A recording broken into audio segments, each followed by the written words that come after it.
Halo kawan pajak Kota Baru, pada kali ini kami akan membahas mengenai pelaporan SPT 1770S dan 1770SS melalui halaman DJP Online. Video ini ditujukan untuk para karyawan atau pegawai yang tidak ingin mengantri lama di kantor pajak dan ingin melaporkan SPT-nya secara mandiri di rumah.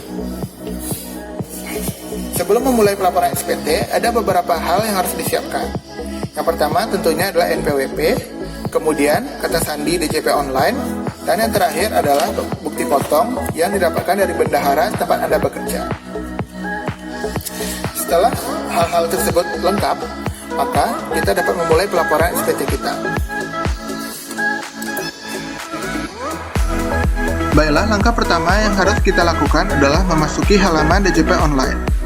Anda dapat menggunakan Google Search dengan mengetikkan DJP Online atau menggunakan address bar dengan mengetikkan djponline.pajak.go.id. Setelah itu akan muncul halaman login. Di halaman login, Anda memasukkan NPWP,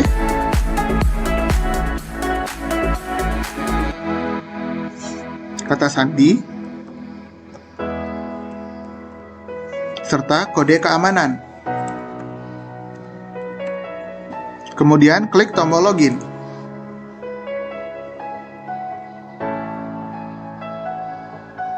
Setelah berhasil masuk, klik menu lapor.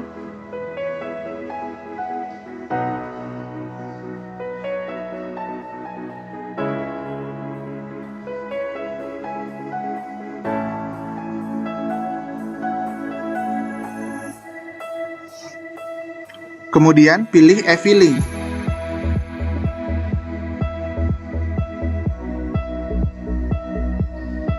Kemudian klik menu buat SPT. Setelah itu akan muncul beberapa pertanyaan yang akan menentukan formulir SPT apa yang digunakan.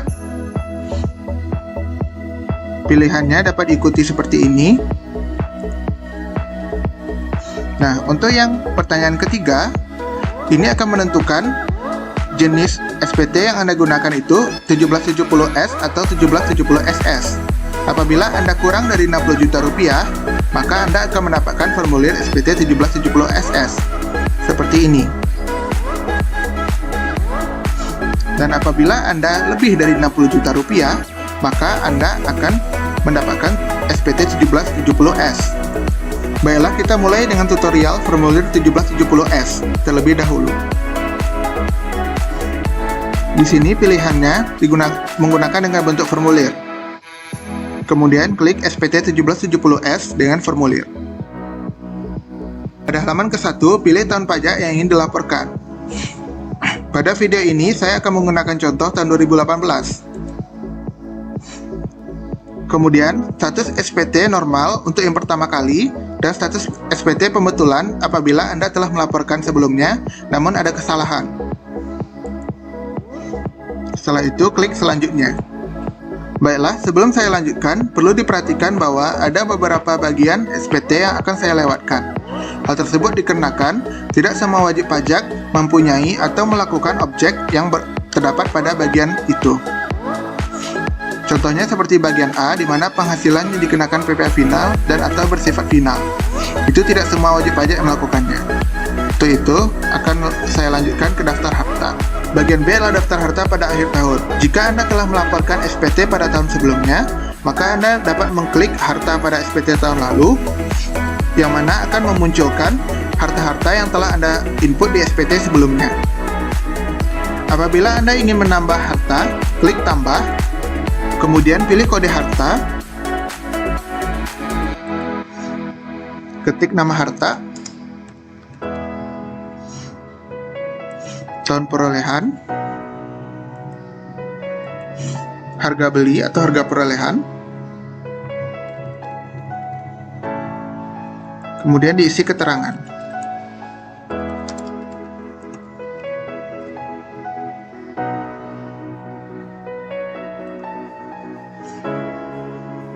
Perlu diperhatikan bahwa bagian B ini harus diisi. Jadi, Anda harus memasukkan minimal satu harta yang Anda miliki.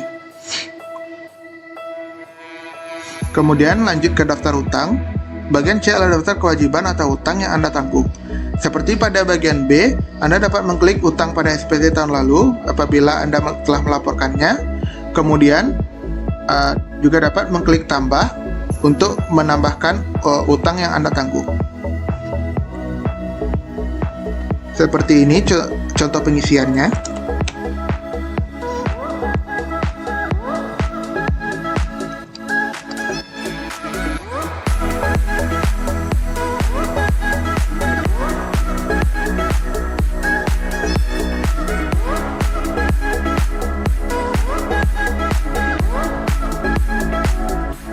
Kemudian klik simpan. Setelah selesai, kemudian lanjut ke daftar tanggungan. Sebelumnya dapat diklik tanggungan pada SPT tahun lalu apabila telah melaporkannya. Kemudian juga dapat mengklik tambah untuk menambahkan anggota yang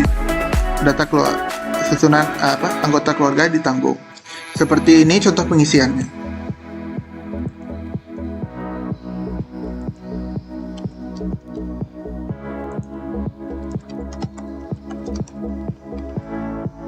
Kemudian diklik simpan. Setelah selesai, klik selanjutnya. Pada halaman ketiga, Anda dapat langsung ke bagian C, yaitu ke daftar pemotong atau pemungutan PPh oleh pihak lain dan PPh ditanggung pemerintah. Kemudian klik tambah, pilih jenis pajaknya pasal 21. Kemudian masukkan NPWP pemotong atau bendahara. NPWP pemotong atau bendahara biasanya terdapat di bagian bawah bukti potong. Masukkan nomor bukti pemotongan yang biasanya terdapat di bagian atas bukti potong. Masukkan tanggal bukti pemotongan biasanya yang terdapat di bagian kanan bawah bukti potong di bawah sebelah tanda tangan. Kemudian masukkan jumlah PPh yang dipotong atau dipungut. Nilainya dapat dilihat di poin terakhir pada rincian penghasilan dan perhitungan PPh pasal 21. Kemudian diklik simpan. Setelah selesai, klik selanjutnya. Pada bagian identitas, pilih status perkawinan.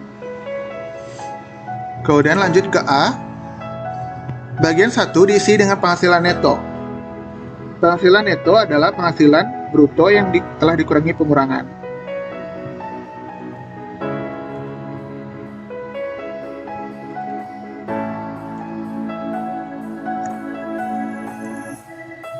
Kemudian lanjut ke bagian B.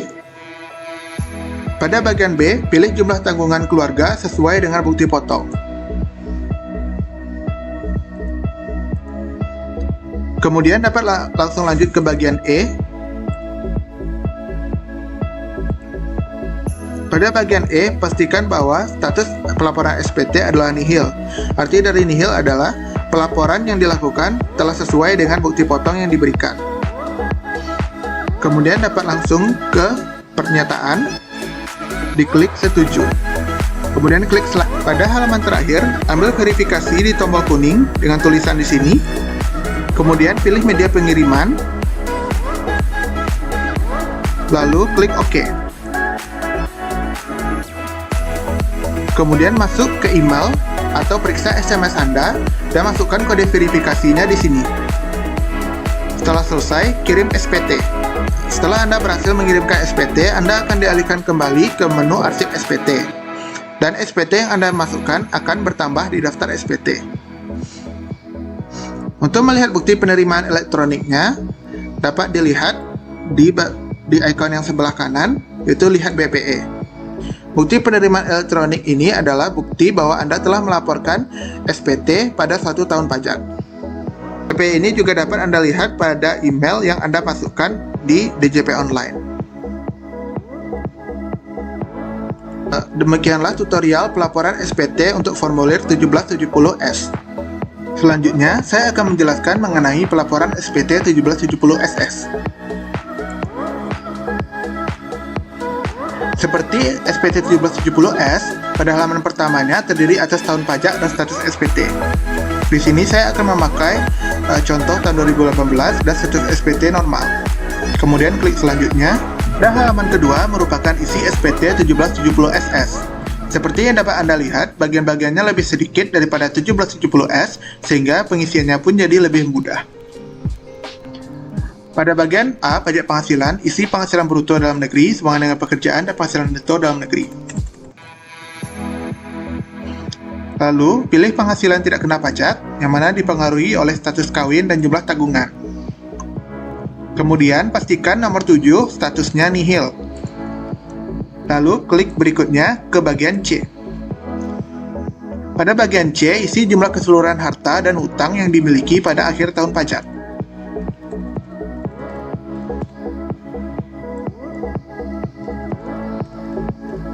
Lalu, klik berikutnya ke bagian pernyataan, kemudian klik setuju, lalu diklik selanjutnya. Seperti 1770S, pada halaman terakhir, Anda mengambil kode verifikasi pada bagian kuning di sini, lalu pilih media pengiriman, baik melalui email ataupun SMS, lalu klik OK, kemudian cek email ataupun SMS, dan masukkan kode verifikasi di kolom di sini. Lalu, klik kirim SPT. Nah, pengisiannya sangat mudah dan gampang kan?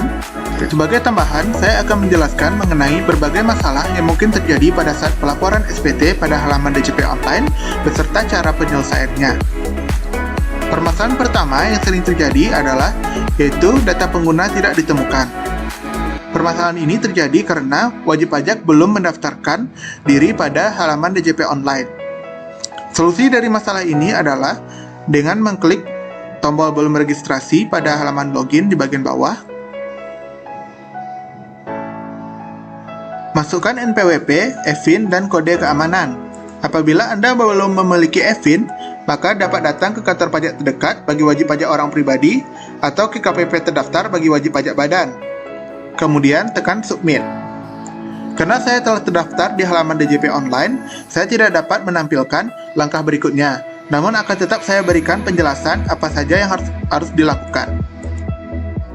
Pada halaman berikutnya akan ada kolom email, nomor telepon atau handphone, kemudian kata sandi, serta konfirmasinya.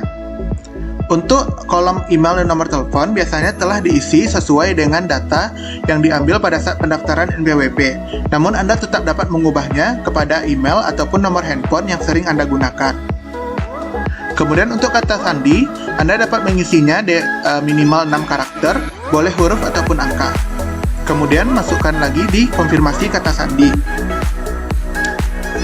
Dan jangan lupa juga untuk masukkan kode keamanan. Kemudian klik submit. Kemudian cek email yang Anda masukkan tadi.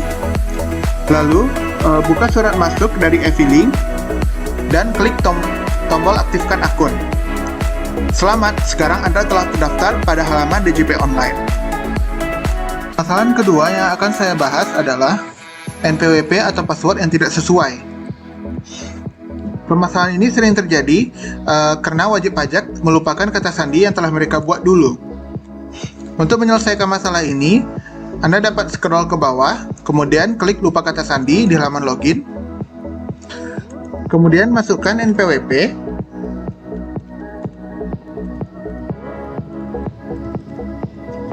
EVIN.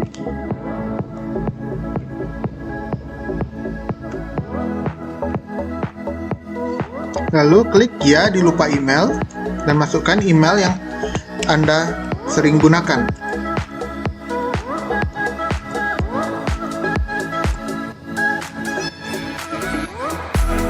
Kemudian ketik kode keamanan. Lalu klik submit. Kemudian cek email yang Anda masukkan tadi dan buka surat masuk dari e-filing. Lalu klik tombol ubah password. Di sini, ketik kata sandi baru Anda dan lalu ulangi di konfirmasi kata sandi. Kemudian diketik kode keamanannya. Lalu klik submit. Sekarang Anda bisa masuk memakai kata sandi yang telah Anda buat. Permasalahan ketiga adalah permasalahan session timeout. Permasalahan ini terjadi apabila wajib pajak memakan terlalu banyak waktu pada suatu halaman. Error ini sering terjadi pada lampiran kedua pada SPT 1770S, di mana terdapat daftar harta, kewajiban, dan daftar susunan anggota keluarga yang cukup memakan banyak waktu. Permasalahan ini dapat Anda atasi dengan mengikuti tips berikut. Pertama, tambahkan sekitar 2 harta, kewajiban, ataupun anggota keluarga pada daftar.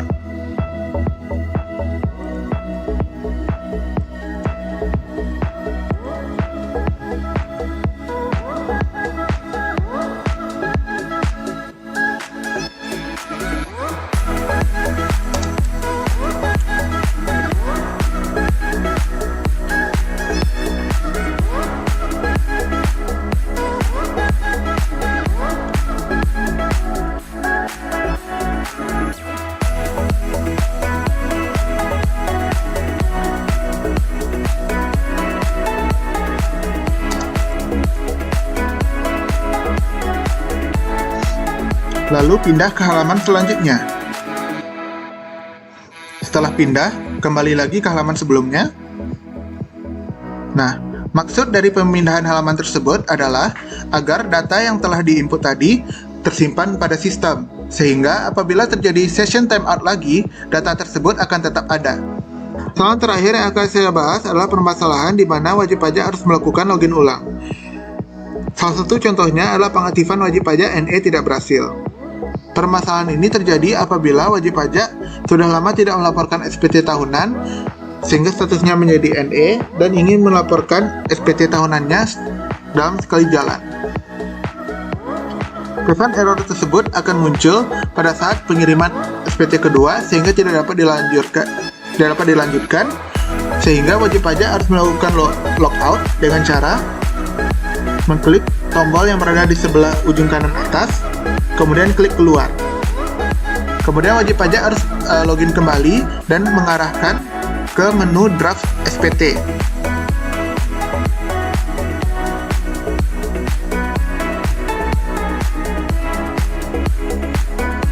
Nah, pada menu ini akan terdapat SPT yang telah tersimpan, sehingga wajib pajak tinggal mengirimkan SPT-nya dan memasukkan kode verifikasi terakhir yang dia terima.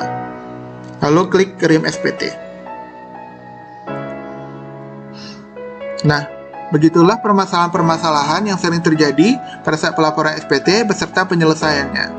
Semoga membantu pada saat Anda melaporkan SPT. Nah, sekarang kawan pajak Kota Baru sudah mengerti kan bagaimana cara pelaporan SPT secara online untuk para karyawan? Kalau begitu, saya pamit undur diri dulu. Sampai jumpa di video berikutnya.